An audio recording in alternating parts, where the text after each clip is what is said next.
right, so here is Karine. She's walking out. Happy Friday. Okay. Happy Friday. We all feel the same way. We made it. Although tomorrow is another work day. Yeah. Okay, so I have a couple things at the top. So yesterday, a North Dakota judge struck down the state's near total abortion ban. The law makes it a felony for doctors and other healthcare providers to provide women the care that they need. It is extreme, dangerous, and terrifying, and has left North Dakota without any abortion providers.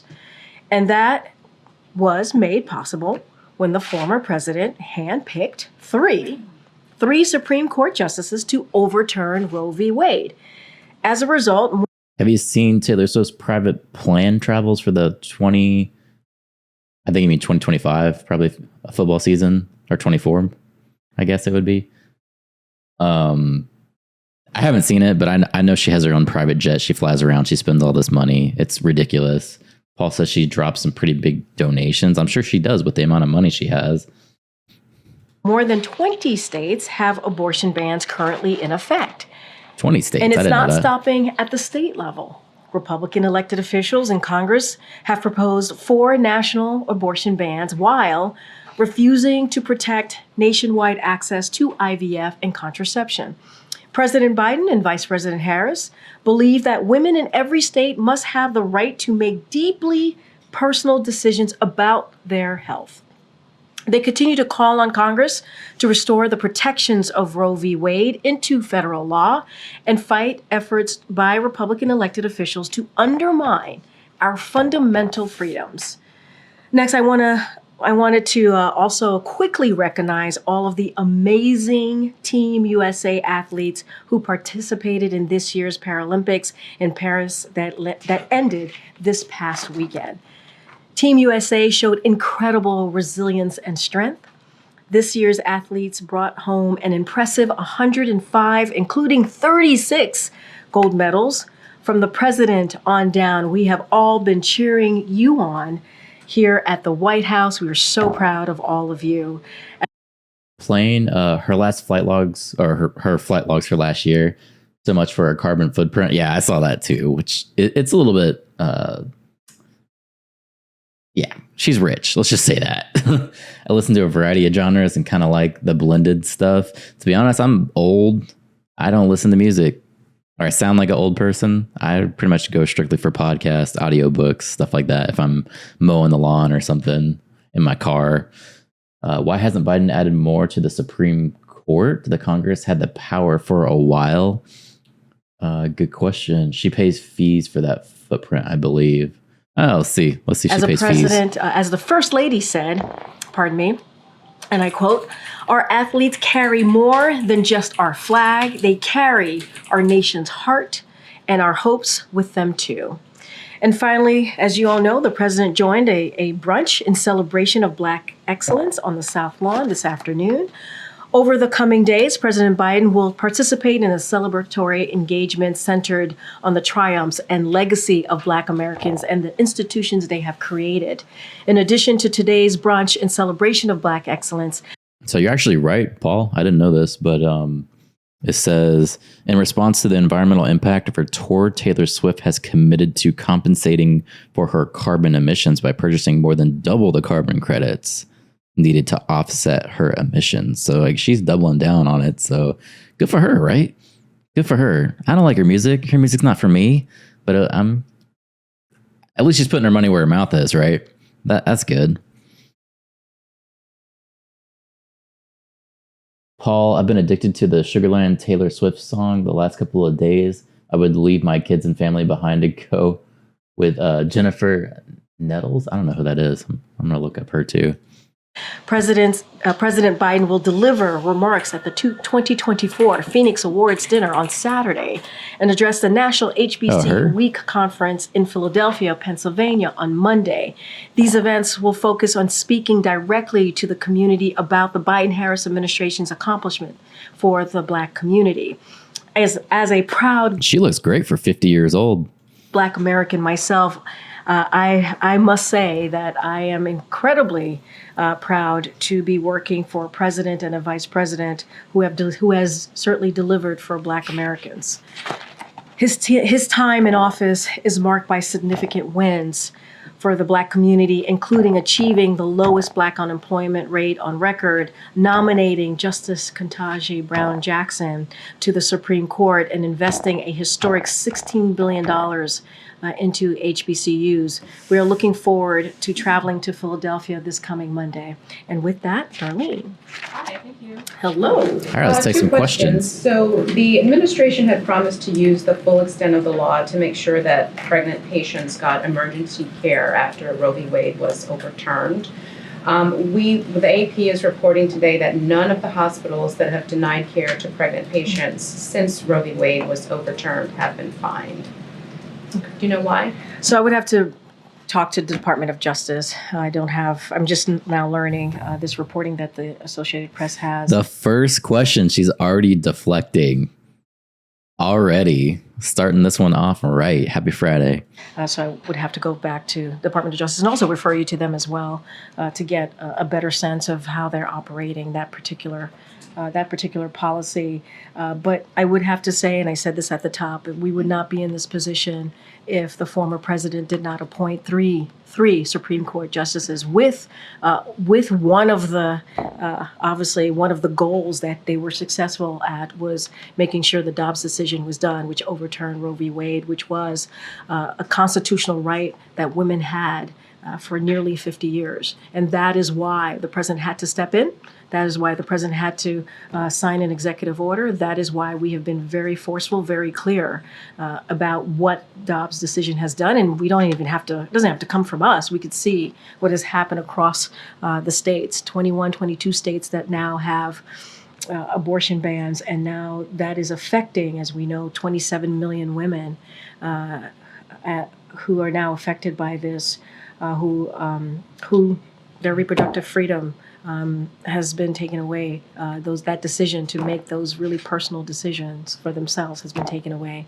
But as it relates to that specific question, I would have to refer you to the Department of Justice. And since the president mentioned Springfield, Ohio, in his remarks, he didn't actually say Springfield, but we knew what he was talking about. Is the administration considering any help for Springfield? They've been facing bomb threats. Some schools were evacuated today. Is there any? So, look, as it relates to that, certainly we are aware of the evacuations. Local police are investigating what is happening on the ground, the situation. We encourage everyone to please follow the advice and the direction of the public safety, follow their guidance. I'm going to be mindful not speculate on the evacuations, but again, to your point of what the president said and what we have said from this podium, it is that it is extremely sad and concerning that a community is facing this type of danger and vitriol. And as the president said today, I think very forcefully, She made it sound like 27 million want to have abortions. She did kind of say it like that, but I get what she's saying. I'm totally addicted to podcasts these days, Cliff. Have to force myself to switch to music. Yeah, I completely have given up music, and it's been like that for a long time. I'd rather just be learning something new, sparking some curiosity, and music doesn't really do that for me anymore. Most of it, when you listen to music over a certain period of time, it all becomes repetitive. There's not a lot of new things being invented. It's a lot of this the same thing. It's just an idea that's rehashed of something else. This needs to stop. And there is absolutely no place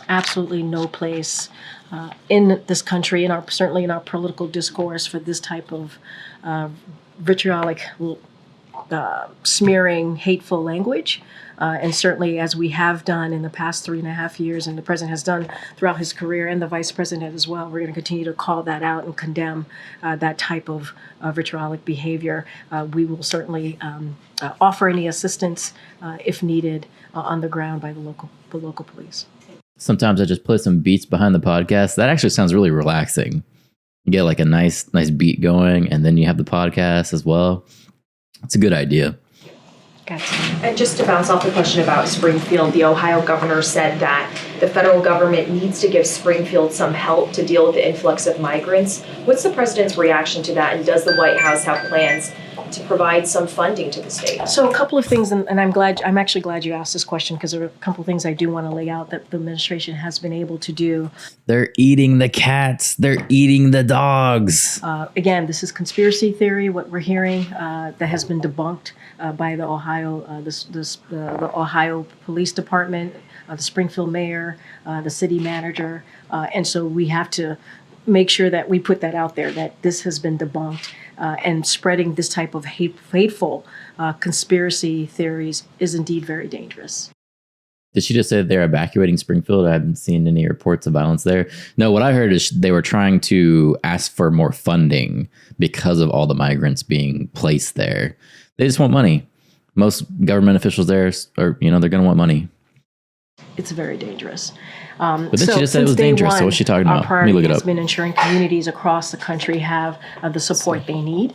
So we've delivered resources to Ohio as well to cities, states, and non-for-profits across the country. Since the spring, DHS has been directly engaged with the city of Springfield and local officials to make sure they have the support they need. And we want to do more. We would like to do more. That's why we did the bipartisan proposal with the Senate early at the end of last year, obviously early into this year, and it was stopped. It was stopped because the former president said that that particular proposal would hurt him and help Joe Biden. And so Republicans in Congress stopped that. It would have given more. It would have given more resources to cities like Springfield, Ohio, but I don't want it to. They've been dealing with bomb threats or this. That's right. They said that yesterday. Yeah, Paul's right. They were getting bomb threats. To miss the point here that the administration has indeed provided more than $1.3 billion in grant funding in jurisdiction around the country to help with the influx and what they're dealing with. We want to do more, but we've been blocked in doing so. So are there any new conversations that the president is trying to start right now for further assistance? We want to fix this problem. We did $1.3 billion. That's something that this administration has been able to do. We want more funding. Republicans are getting in the way. So this is kind of fucked up. I didn't know it was this bad.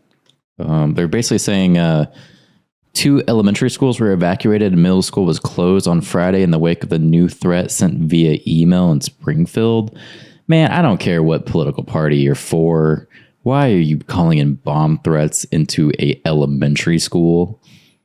Like, come on. What is wrong with these people?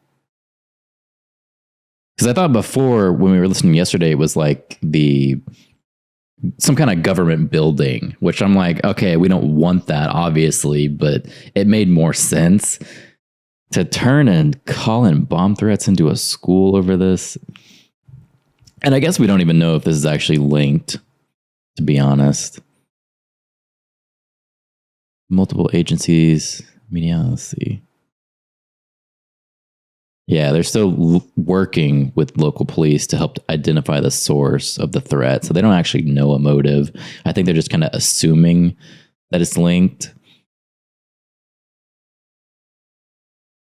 Yeah, the mayor said it. It says the mayor said he believes that these threats are directly connected to the baseless rumors spread online in the wake of the viral social media post claiming Haitian migrants were abducting people's pets and eating them. So yeah, so it's the mayor who actually kind of said that because they care about children, right? Yeah, right. No abortion, but they're going to call in bomb threats into elementary schools. Makes total sense. Congress, we were able to put forward, a bipartisan deal that would have been the toughest and the fairest law if the president had an opportunity to sign it. Republicans got in the way. Now, if Republicans want to work with us in a good faith, they did. They actually did. And then they turned their backs on what they wanted, on what they thought. The U.S. government doesn't have the ability to trace an email. Oh, they absolutely do, but it just happened today, so it's going to take some time. They probably already know right now, but the media just reported this. Let me see. At 1:42 p.m. today. So this is a new thing going on. I'm sure most people on a cybersecurity team, they probably already know where it's coming from. thought they believed would be the right way to move forward in dealing with the immigration system and dealing with the border challenges, and they walked away from it. And we need them to come to the table again. We need them to actually want to move forward to deal with this issue. And just shifting gears to Boeing, 30,000 workers are on strike for the first time in 16 years at Boeing, and Boeing CFO said this is going to impact production, deliveries, operations, and will jeopardize their recovery. So how is the president reacting to this, and what's his message to those workers? So we're administration officials are indeed in touch with Boeing and the machinist. So we encourage. Most people are realizing and finding out about all the pork in that bill, but yet they keep spewing the same narrative. It keeps going. They double down on the lie. Them to negotiate in good faith, which is something that we say when situations get to this level, and we believe that they need to negotiate, yes, in good faith, and work towards an agreement that gives employees benefits and that they deserve. That, and it would make the country, and it would make the company stronger as well. So we're in touch with the parties, and again, continue to encourage them to negotiate in good faith. Okay, Louisa. Thank you, Karine. First, 2 points of clarification on Springfield. Yeah. Conspiracy theories aside, the governor says that this influx of migrants has caused a significant strain on the healthcare and public safety system in Springfield. Does the administration acknowledge that? Or have you talked to them about it? And I said this in my answer prior. We've been in touch with Springfield since the spring. We've been in touch with them. DHS has, and we've been offering assistance to them, and that is something that we've taken very seriously. And we have been able, in 2023, this administration, we've been collaborating with states and cities across the country, and we launched this one-stop shop clinics to help eligible non-citizens get work permits and decompress their respective shelter systems. And today, those clinics have served more than 37,000 people. So that shows how we've been working with different jurisdictions across the country. And we've provided, I just mentioned, more than $1.3 billion to address the concerns that, for example, that the governor has, mayors have, and obviously in cities and towns. And so we've done that. We want to continue to help, but we also need Congress to get involved. And that's why the president took very seriously the negotiations that were happening to try to get the toughest, fairest border deal, and we were able to do that. Republicans got in the way. But $1.3 billion to help cities and states across the country is nothing to sneeze at. So short of a deal, are you saying that currently there is no more federal resources to give to Springfield? We need more federal resources. We have been working with Springfield, You Ohio. are the federal resources. What is she talking about? How can they say there is no migrant issue when major cities are asking for assistance? She just said there was no issues and there's no resources. What is she talking about? They're asking for resources. I thought, at first she was saying there's no issue. Okay, that's an opinion I could maybe not agree with, but maybe. But obviously, as you bring all these people into your city, that's going to put a load on your healthcare system, your influx of supplies with groceries, everything's like that. Obviously, it's going to be an issue that you have to at least plan for and think about, as we go into this. You can't just cover your blinders and go, oh no, just let all the migrants in. We won't have any issues. And that seems kind of like what they're doing here. And even the town is saying now, we need money. We don't have the funding to support all these people, but yet they still want to bring all these people in. In particular, since the spring, we need more funding, we need more. And that is why the president and his team got together with Republicans and Democrats in the Senate to come up with this border deal. Donald Trump, the former president, told Republicans in Congress to not move forward with it. She's going back to that lie of the border deal. Even though more people are seeing that, there was a bunch of different things in this bill that wasn't just for the border, she's still going to double down on it. It's just this thing that there's no fact checking for these people. There's no I think like probably back in the day, people would say these things and try to repeat them, and they'd be in a social group and people would shame them for it. And now there's not really a system where people are shamed for saying the wrong thing now. There's nothing. There's no real accountability. Like she could literally just stand up there and lie and she's not going to lose her job. Nothing's going to happen to her. People are already going to give her hate comments anyway. So shame is not going to work. Who cares? Migrants are hungry and pets are missing.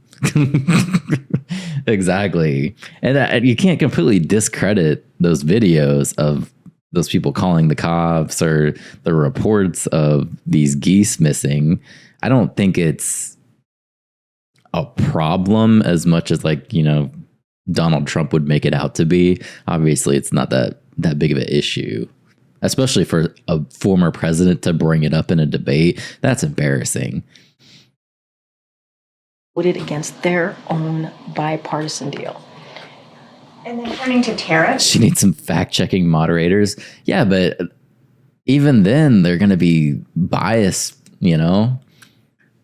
And then there's just going to be a dispute between who the moderators are affiliated with. Like it never works. So what do you do? What do you do with this system? I have no idea. During the debate, the vice president described Trump's proposed tariffs as a sales tax on middle-class families. Today, the Biden administration announced new tariffs on about $18 billion worth of Chinese goods that will go into effect in 2 weeks. So can you talk about whether these new tariffs are fundamentally different from what Trump has proposed and how? So the 301 tariff. They're stealing all of Trump's ideas, every one of them. The tariffs. So look, we made an announcement this morning, as you just, that went out early this morning.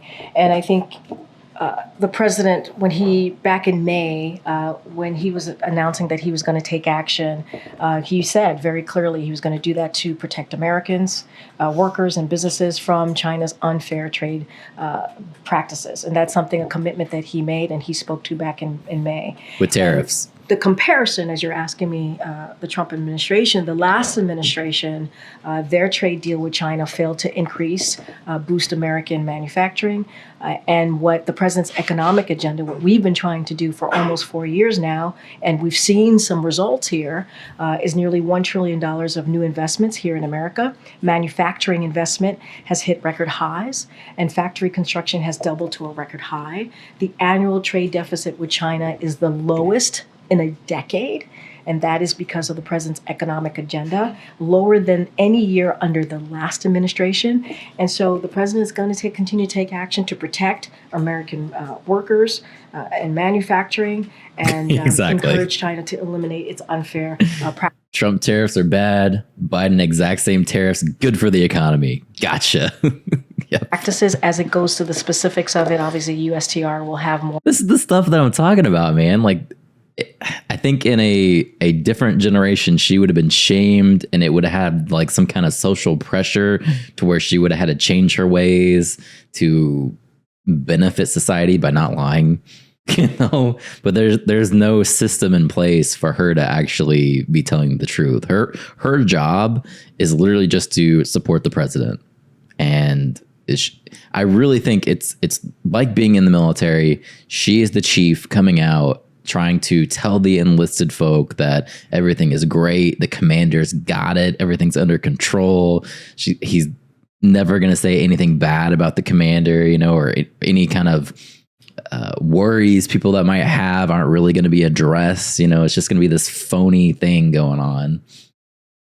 Targeted tariffs, not across the board tariffs would be the difference. But either way, it's still tariffs, right? It's still a Trump idea and a Trump plan.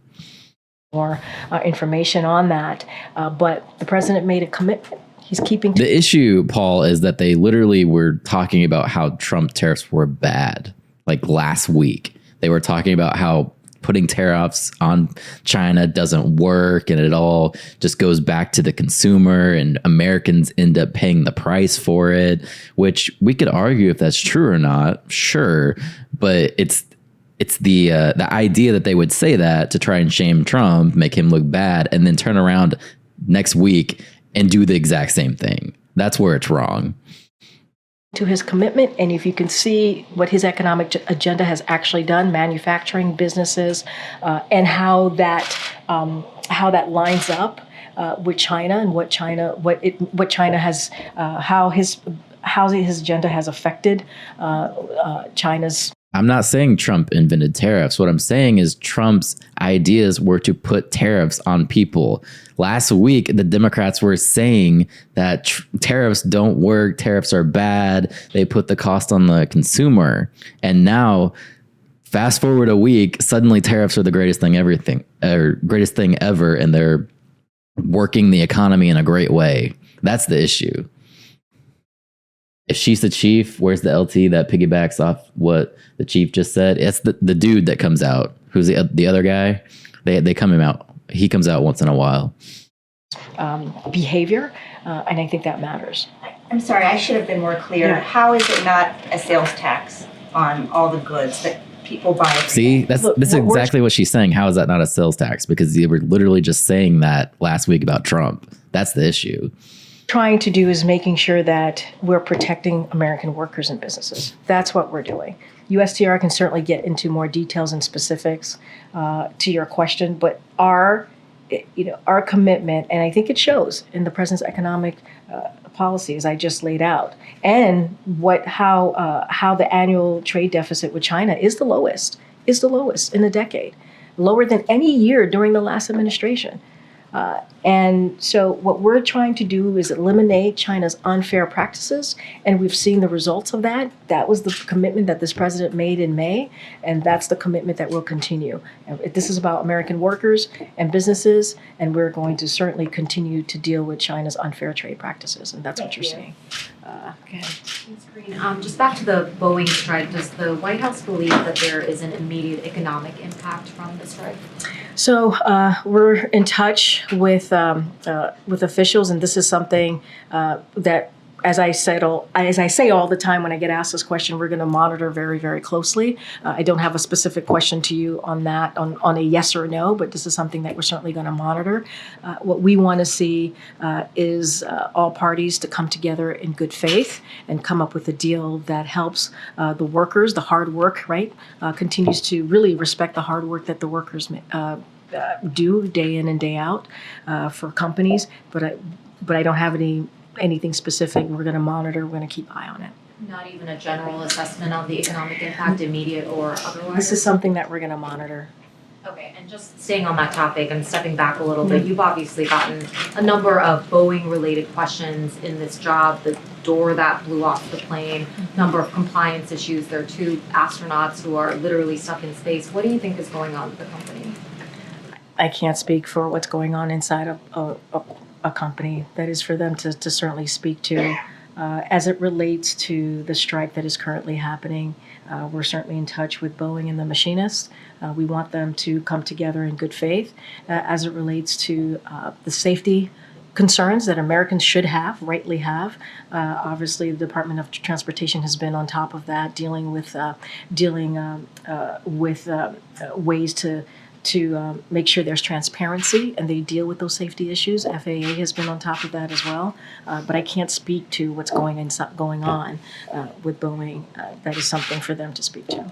Just one more on a separate topic. Pope Francis today said about the upcoming presidential election that voters here have to choose the lesser of 2 evils. He pointed to Donald Trump's anti-immigrant positions and then the vice president's support of abortion rights. Do you know if the president is aware of these comments, if he has had any reaction? I mean, obviously the Pope speaks for himself, and I don't have any more comments from here. I have not spoken to the president about the Pope's specific comments on this coming election. Okay. Just to follow up on Boeing. Sure. So we understand that admin officials, including Julie Su, are in touch with both sides. Yeah. But is there someone specific, like a liaison? To me, nuance is important. Paul, they need to come out and explain the differences. Just don't say Trump tariffs are bad, but ours are good. Yeah, she acts like we can't understand it or something. No, I think she's worried about being caught in a lie is what it comes down to, and being made to look bad. They're trying to avoid a a gotcha moment, that 30-second clip that someone's going to throw up there and sway the majority of voters who don't have time to actually look into politics. That's what I hate about most politicians, really. Just speak to us and be transparent. Yeah, they're worried about being proven wrong. Like James Sterling was in the UAW talks that the White House has appointed?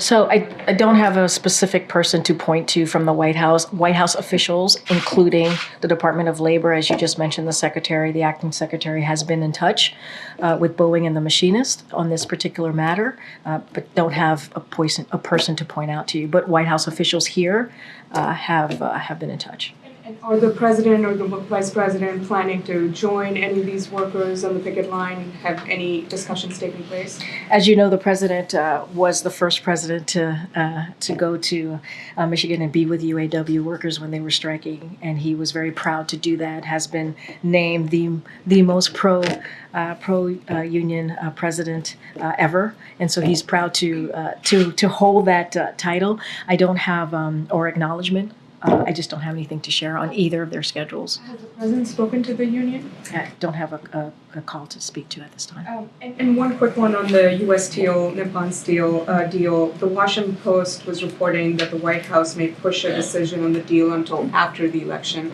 We did see some pushback from the White House saying that there was no timeline around this, but is there any clarity you can offer on what the reporting was? So we've been very clear, the president has been very clear, he wants to make sure that, and it is vital, that U.S. Steel is to remain an American steel company, and that is domestically owned and obviously operated. The president told our steel workers as he has their backs, and he meant that. You remember when he was on Labor Day, he was in Pennsylvania and said that. The vice president said that as well, or made that very clear in her remarks as well. And so we have not received any recommendations from CFIUS. There's a process. CFIUS has to make a recommendation.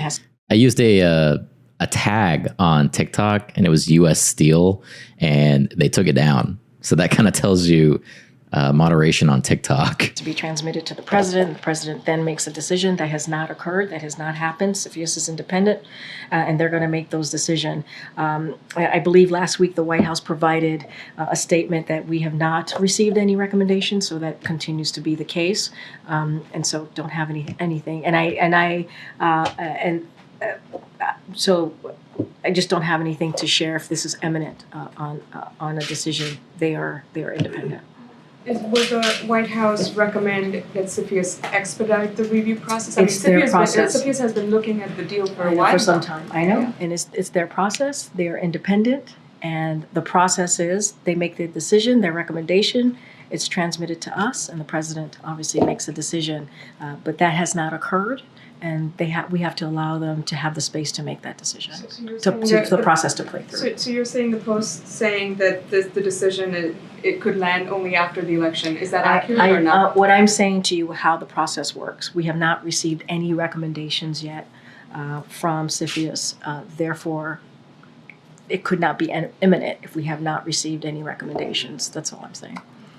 Hey, it's Karine. Former President Trump this afternoon said if elected, he would do, quote, large deportations from Springfield, Ohio, and would send them to Venezuela. These Haitian migrants are in Ohio legally and, of course, aren't from Venezuela. Does the White House have a reaction to this pledge of the former president? Obviously, he was speaking as a candidate, and that is the upcoming elections. But I will say more broadly, if Republicans were serious about fixing what is happening at the border challenges, which majority of Americans care about, if they were serious about it and they truly cared about this issue, they truly cared about fixing an immigration system that has been broken for decades, they would get back to the table, or they don't even have to. There's a deal. There is a border deal, a bipartisan border deal. They can vote on it, and we would have the toughest, fairest deal that we've seen in some time coming out of Congress that would become law because the president would sign it because his team was part of certainly deliberating on that deal. Enough of the damn border bill. Yeah, I totally agree. I want to make like a bingo thing like above the chat. When we're watching it, we can kind of check off all the things that she always says. deal, if they were very serious about it, they would move that deal forward and help us make it into law. And it would deal with issues that cities like Springfield, Ohio, are dealing with right now. But doesn't the White House opposes any mass deportation of Haitian migrants from Springfield, I right? mean, That's what I would. Is that the question? My question is The that, question, yeah. I mean, that's obviously, yes. But also, if they really wanted to deal with, I mean, I think the real, I think, core of the question is, okay, there's legislation out there. There's a policy. There's a bipartisan legislation that would deal with issues that they have concerns about at the border and actually deal with an immigration system. Obviously, we do not support mass deportation of a community that is not part of a country that they came from. That doesn't make any sense. That is not something that we would support. But there's a deal out there. There's a deal, a bipartisan deal. They keep getting in the way. All right, enough. They're voting against their own deal. We get That it. doesn't make any sense. Where's the sense in that? Where's the sense in that? The president spoke about the issue affecting Springfield today. Why today? And he did reference the former president directly. Is his message intended for Donald Trump? I think what the president said speaks for itself. I think he was very clear. He saw it as an opportunity. He had 1,200 people celebrating Black excellence, and he saw it as an opportunity. We keep hearing from the Republicans who keep lifting this up. The border bill is becoming the excuse for anything. Pets being eaten, border bill, Boeing planes falling apart, border bill, abortion rights, border bill. Yeah, it's pretty much their way of putting the blame back on Trump. Even though it's been debunked, this hateful smear, it's been debunked by the Springfield mayor, it's been debunked by the city manager, it's been debunked by the Ohio Police Department, and we hear Republicans, national Republicans, continue to spread that hateful conspiracy theory. And so the president took an opportunity to address it head on. I think his words and what he said very powerfully landed very well, and people got the message. And in the meeting with the prime minister today, how much do you think what will the approach be concerning threats that Putin has made about expanding his concerns to the West if weapons are made available for Ukraine to go deeper into Russia? Yeah, his comments about NATO and the U.S. more specifically. Look, that kind of rhetoric certainly is dangerous, but it's not new. It's not new for Russia. Matter of fact, it has been the mainstay of Russian propaganda throughout this war that they've had. This is their war that they've had in Ukraine. This is their aggression. This is what they have done. This is what Mr. Putin has done, to be more specific. And that's how it started. And this war can end. This war, the war that we're seeing in Ukraine, the aggression from Russia can end today.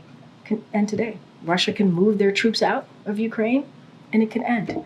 So that type of rhetoric is incredibly dangerous, but it's not new. It's certainly not new. Any announcement about the president's support for munitions being used inside Russia? KJP, why don't you ever answer questions? I'll tell you what, Trump blocked the border bill, and that in turn makes me have to refer to you other people. I wouldn't expect any big announcement today. Look, the president certainly is looking forward to meeting with the prime minister. He believes it's an important conversation. She seems tired today, man. It is Friday, and she also did say she has to work Saturday, but she seems a little worn out today. Conversation that they're going to have, and a varied conversation, a wide range of conversations about Indo-Pacific, Ukraine, obviously the Middle East, and so I would just leave it for there, and our policy certainly hasn't changed. Thank you, Karine. What is the holdup on a decision allowing Ukraine to use long-range missiles inside Russia? I'm not going to go. I got this question yesterday. I'm not going to deliberate here. I'm not going to get into specifics from here. As I said to Kelly O, I would not expect there to be any announcements on this coming out of this meeting. That's not something that I would expect. There's been no policy change, but what I can continue to make sure that you all know and you see it for yourself. She is tired. This is 2 press conferences 2 days in a row. That's true. She did two in a row, back to back. My opinion is that MAGA does not want immigrants from non-European countries, so we'll never be happy with any compromise on the issue. Is it that, or is it just that I don't know. Yeah, I guess you could say that. Is that the president is committed to make sure that Ukraine has what it needs to defend itself against Russia's aggression, to defend and fight for their democracy. I'm not going to deliberate from here. Bigger criticisms of this administration has been that on everything it's ultimately given to Ukraine, the answer was first a no on ATACMS, on HIMARS, on Patriots, on fighter jets, and that if this had just been given to them on day one, maybe there wouldn't be the funding fatigue that Congress now has to grapple with the next time they need help, and that the aid that you guys promote has been slow-walked in the form of a decision to use it. Let's step back for a second. Have you seen the Stephen Miller clip? No, I don't know. I haven't seen What this president has been able to do in the past 2 years, really in his entire administration, is fix the reputation of this country that was tainted by the last president. We have to remember how we started, where we started, and what this president has been able to do. People thought NATO was going to be weaker. The president made NATO stronger. We got two more countries that are now members of NATO. That's because of this president's leadership. How would the people act if we had an influx of Russian and Palestinian migrants? Yeah, I don't. Yeah, you're gonna have some racist people who are MAGAs, and the reason why they don't want people coming into the country is because they're not white. I would agree to an extent with that. But I think the majority of those MAGA people don't want these immigrants coming in because of looking at inflation when they go to the grocery store and they can't afford anything. They can't afford their housing anymore. I would rather see the good in people. Obviously, there's racist people out there, but I believe the majority is more looking at their surroundings and saying, I can't afford as much as I could 4 years ago. And then all these people are flooding into the country. And then probably on top of that, they see all of the crime and everything's going on. And sure, some of that is probably conspiracy theories, but it's fortified in their brain when they look around and they can't afford bread and they have a family, and that makes them fearful. So it works in a way. I was talking about Russia and Palestine as the current enemies of the state. Yeah, of course. Of course. No, I'm not talking about you, Chad. I'm talking about Paul's earlier comment saying that MAGAs just don't want people coming in because they're not white. They're not European. I don't agree with that. I think there probably is some people like that, but I don't think the majority of America is like that. This Stephen Miller clip, though, that you're talking about, I'm assuming you're talking about, I see an article here. It says, watch Stephen Miller blow a fuse when confronted on propaganda. So let me see if I can bring it up. I didn't see this, actually. We shall see what blocking migrant labor does for the prices of produce. I'm with you. I'm not saying for blocking them or not. I'm saying that I don't think those people are racist. I don't think they're saying, I don't think they're actually in their head going, I don't want these people in my country because they're not white. I think there's a little bit more to it. You were talking about nuance earlier, and there's a lot, when you're talking about an issue like that, there's a lot of nuance, right? It's not just as simple as saying, oh, Republicans are racist. It's not. Let me see this clip, though. If it has the clip. It looks like, oh, here it is. Okay, let's see what this guy, I know I've seen him before. Who is he? One of Donald Trump's top advisors. Okay, let me set this up for y'all. All right, it says, I asked Stephen Miller, one of Donald Trump's top advisors, what is the evidence for saying that Caracas and Venezuela are safer than the United States? He began by answering that it is the government's numbers. Let's just watch the clip. We'll get into it. What will happen? All these Day one. all these criminal migrants that have been flooded in the country are going to be the first to get thrown out of here. I mean, you've seen case after case, these heartbreaking tragedies. Those ones are going to get found and deported first. And look at this Venezuelan gang. You have a Venezuelan gang that is taking over entire apartment buildings in Aurora, Colorado. And that's responsible, by the way, for some of the most heinous crimes that have happened all over the United States. The crime rate in Venezuela is down, I believe, a little bit over 60% over the last several years. Are you trusting the official figures from the Venezuelan dictatorship? Let's put it this way. If you're a dictator of a poor country with a high crime rate, wouldn't you send your criminals to our open border? That wasn't my question. Are you trusting the figures of the dictatorships? Those are Maduro numbers. I am believing that it is in the interest of a criminal dictator to let his criminals out of their jails and come to our country. Do you have numbers, real numbers, not I have dictatorship numbers. numbers? The Venezuelan gangs that have, you've seen the CCTV footage. I have a question. Who do you think? Answer me My this. family is from Venezuela. I know very well the situation of Caracas and many other Right, cities. and tell me, who were the people with the high-powered rifles in the hallway of that apartment building? Who were they? They were gangsters from Venezuela. Right.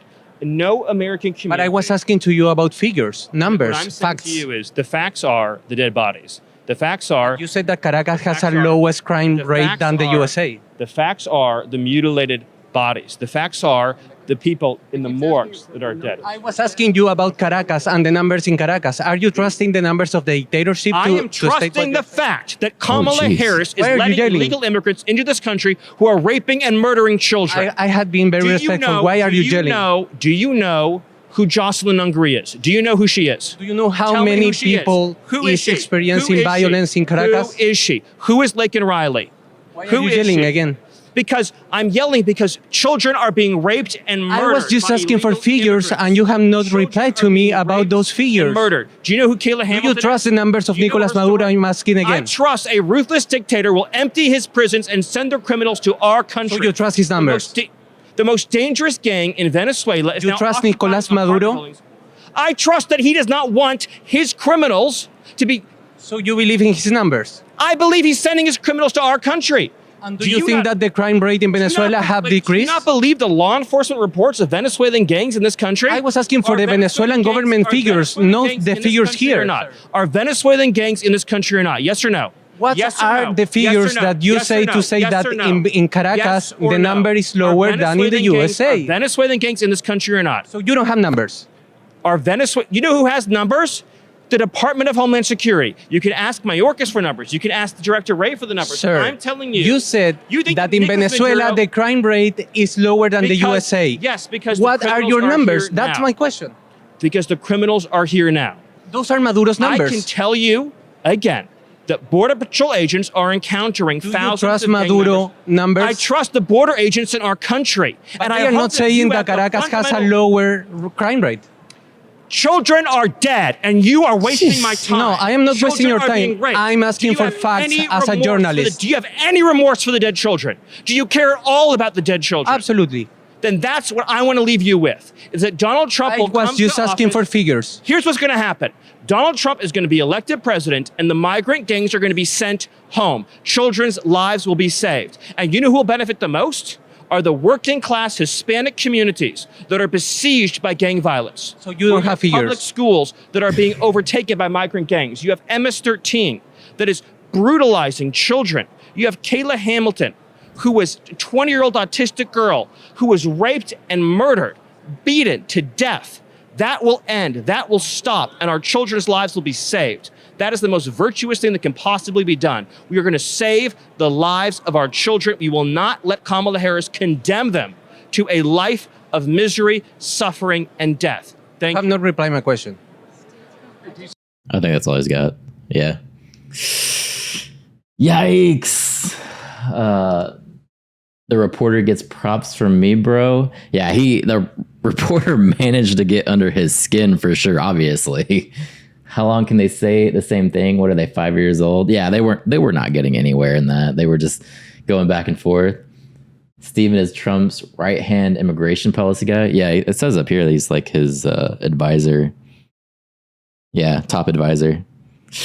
Yeah. Whew. I got spicy. 50 plus countries who are now backing Ukraine and continue to do so because of this president's leadership. Ukraine is fighting for their sovereignty, they're fighting for their freedom, and against Mr. Putin, who decided that he wanted to invade. The president has been very clear how important it is to stand with Ukraine and in this time. We're talking about democracy. We're talking about freedom. And if anything, this president's actions and what he's been able to do has shown just that. Because it's not just about Ukraine and NATO and Europe. It's also about our national security as well. It's all connected. And the president's always going to do what is important for the American people. And I think that is what you've seen, and that is what the president's going to focus on and continue to do. I just remember sitting here, a couple years ago, splitting hairs with Jen Psaki over whether drones are offensive or defensive weapons. I mean, this has been a struggle of this administration that has been the topic of criticism. And now, for instance, this week in the debate, the vice president was promoting what this administration has done in terms of giving Ukraine what it needs, but there's plenty of criticism outside of that to say that it's also effectively blocking a victory by She makes me want to take a nap. Yeah, she's run down today. I mean, it's Friday, though. walking these decisions. I think if you were to ask those 50 nations, if you were to ask NATO leaders, if you were to ask President Zelensky himself, their thoughts on the president leadership, I don't think they would have the words that you just said to me. We've been on a stalemate in Ukraine for years. Time to give up and start a new game. They're about to start a new game. They're going to give them access to long-range missiles, and that's going to be the new game. I think they would say that the president has been a leader during this time and has had their backs. And I think that's what the president has shown. As it relates to what Ukraine needs to continue to defend themselves, we are in regular touch. My It's only 12:45 here. Well, maybe she stayed up late. colleagues here at NSC, at State, at Department of Defense are in regular touch with Ukrainians on their needs and what they need to continue to fight against this aggression. So I'll leave it there. Go ahead. Just circle back to the U.S. Steel thing that Nandita raised. Putting aside the timing piece of it, a lot of the question right now is essentially whether the president is reconsidering his position or not, right? Separate from the timing, what his decision will be. Where's the chat not loading? I was talking about me. Oh, I gotcha. I'm kind of ready for one myself. As a parent asking my children how much are those new long-range missiles going to cost, we got some at home. He said in the past that U.S. Steel should be U.S. run and U.S. And I said it at the top right, earlier, moments ago. And quote guaranteed. So I guess the core question is, And he said he has their backs. He said that on Labor Day. but is he still planning on killing Steel? We have to see the recommendation from CFIUS. That is the process. The president is waiting to see what CFIUS recommends. That hasn't happened. There's a process. They're going through their process. I know that it has been some time, but they're independent. They're going to go as slow as fast as they choose. And so we're going to let that process happen. The president's not going to say any more than what he has said until CFIUS transmits their recommendation, and it hasn't happened yet. And so not going to get ahead of that.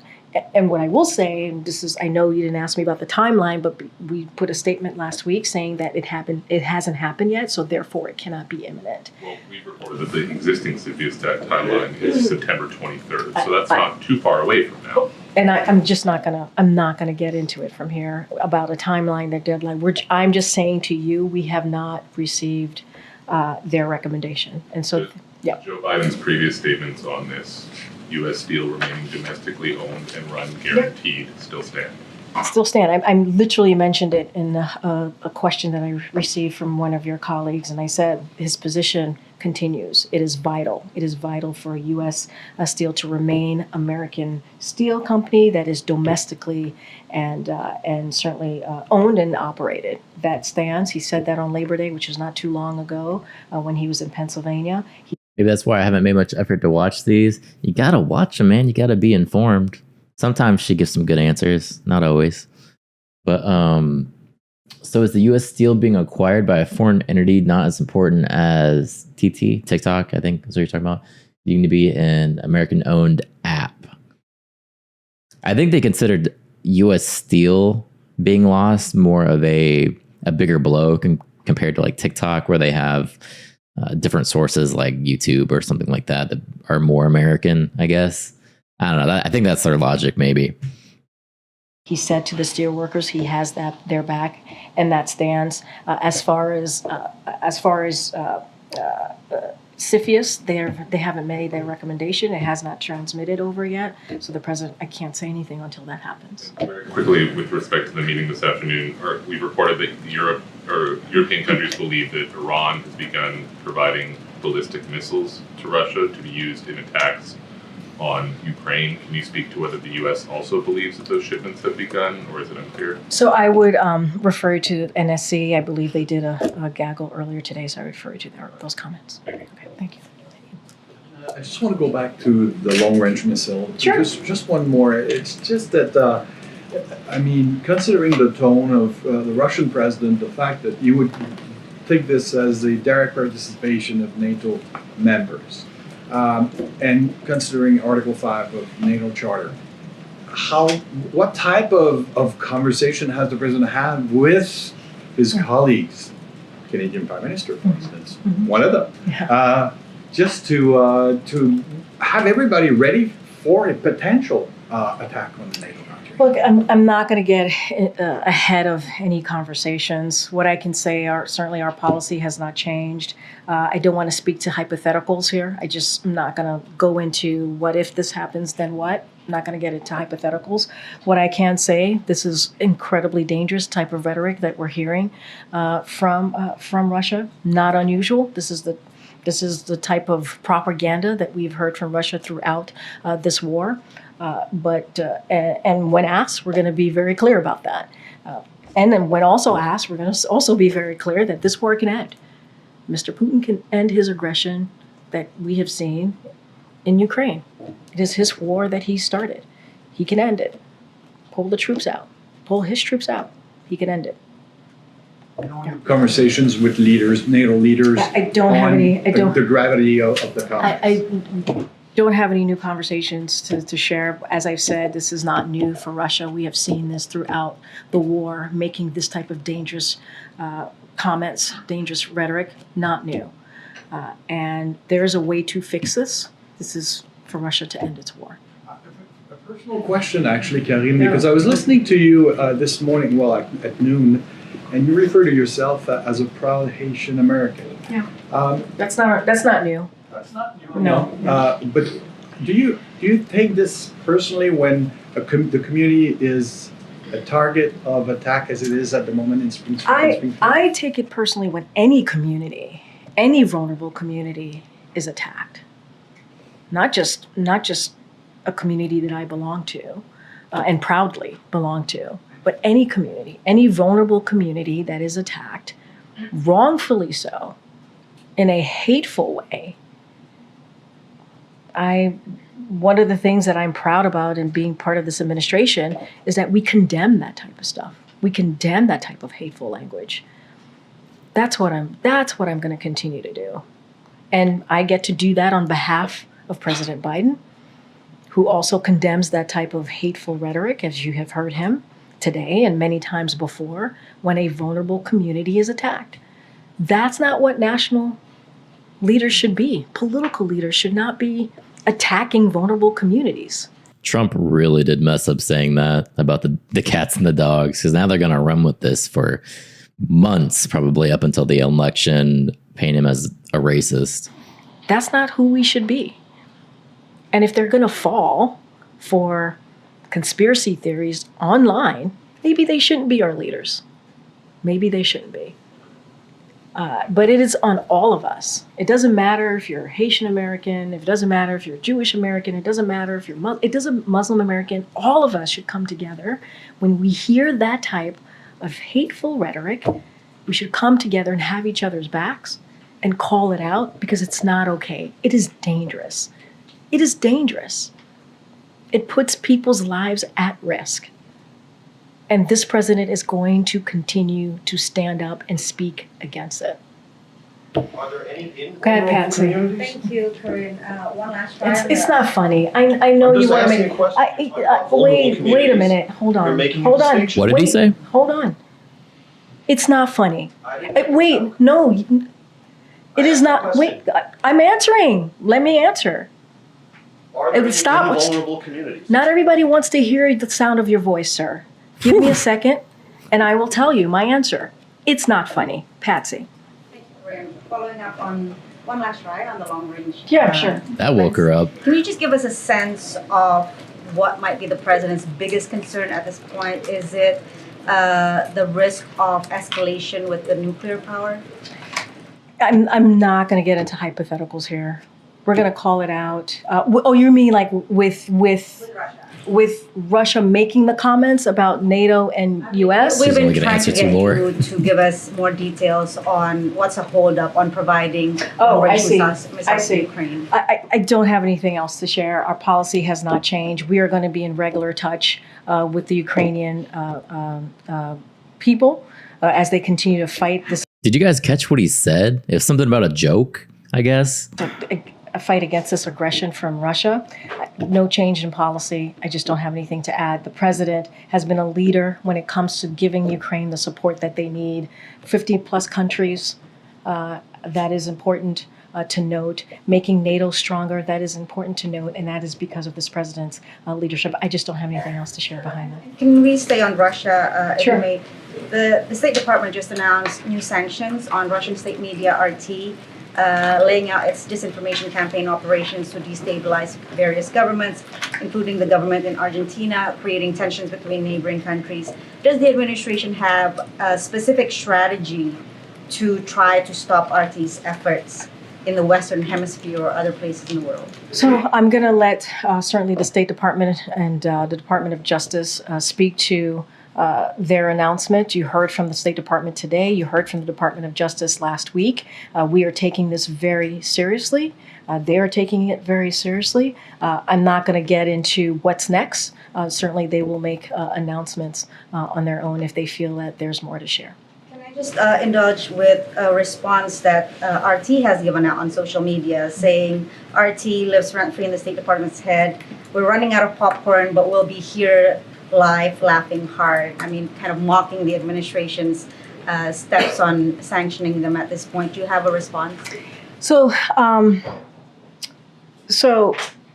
let's not forget last week, the Department of Justice, and I just mentioned the Treasury and State, they took some actions to disrupt Russia's covert information operations, to undermine our democratic institution in the homeland. We do not laugh at that.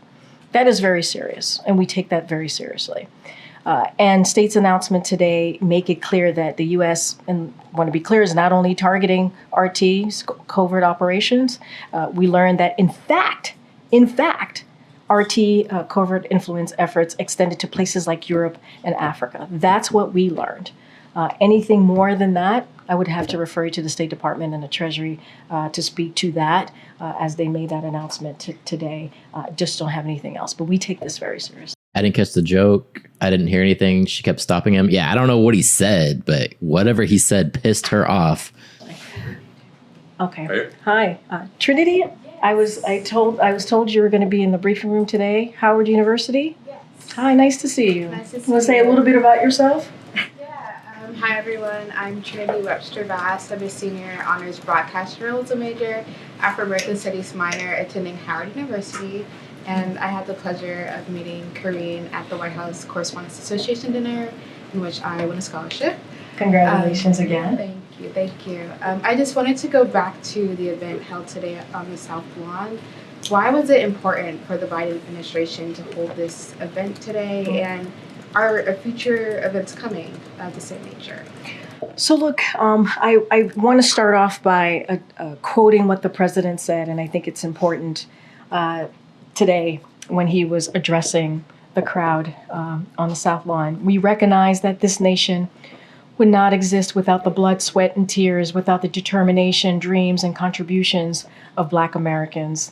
And he felt that it was fitting to do this on the same week of the Congressional Black Caucus Week. It was a really special event. I think you felt that out there if you participated.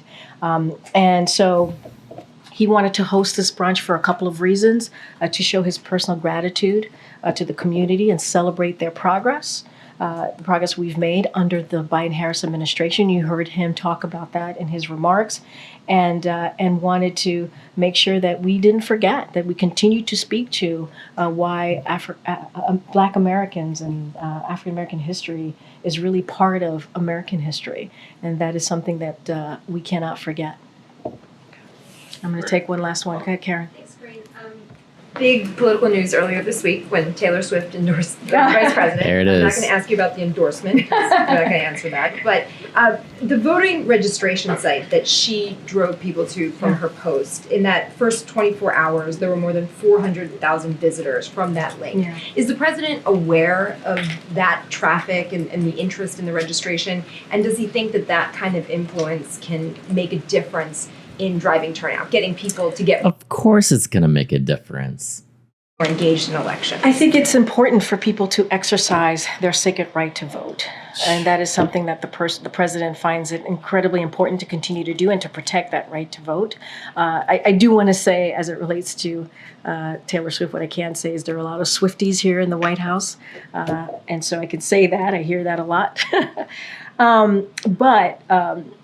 Look, one of the things that he did is very early on in his administration, he signed an executive order to do everything that we can from the federal level to make it easier for Americans to vote. And so that is what you saw. The link that you mentioned, obviously, is a way to make it easier for Americans to register, certainly to vote. It is a sacred right. Many people have fought for that right to vote. I just signed up today. Just this morning, I am registered to vote. Easy process. Do it online. Took me a couple seconds. And it is certainly part of our democracy. And so it's incredibly important. I've not spoken to the president beyond the endorsement that occurred. I have not asked him about specific about the link and the amount of people who have gone on it to register. I think that's great. It's important. Outside of this election, I think it's important for people to be able to register and vote. That's why this administration has done everything that we can to give people that opportunity and protect that right. All right, thanks everybody. Thanks everyone. They're going to yell at her now. And she's gone. She said it's Friday. I'm getting out of here.